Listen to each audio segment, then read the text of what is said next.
Some of you may find this week's word of the week to be a little bit challenging, but I'm going to encourage you to stick in there because you can do hard things. This week is misogyny. Misogyny is defined as the dislike of, contempt for, or prejudice against women. It shows up in how we talk to people, joke with people, act with people, and think about people. And from what we expect from men versus what we expect from women.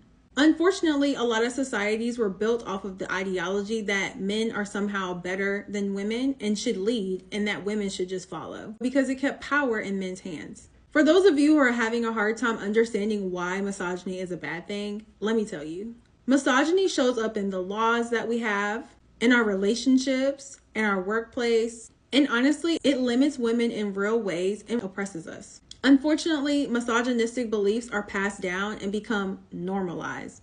But just because something has become normalized doesn't mean it's okay. Misogyny may not be your fault. However, it is your responsibility to make sure you're not perpetuating it and causing hurt and harm to women. There are so many prevalent examples of misogynistic attitudes that people perpetuate unknowingly that are actually hurtful and harmful towards women. For example, a lot of people have this idea that women were made to be cooking and cleaning in the kitchen, when in reality, there's no science to support that. You know how birds have wings because they're supposed to fly? Yeah. If women were actually supposed to be in the kitchen, we would have forks, spoons, and spatulas as hands. That idea is rooted in misogyny.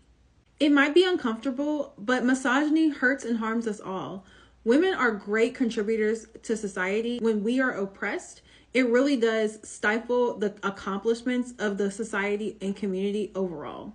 So as you go about the week, maybe ask yourself, what thoughts do I have that are rooted in misogyny? What things am I doing, maybe even unintentionally, that could be perpetuating misogyny? Like I said, it may not be any of our faults that misogyny is prevalent, but it is our responsibility to make sure we're not perpetuating it.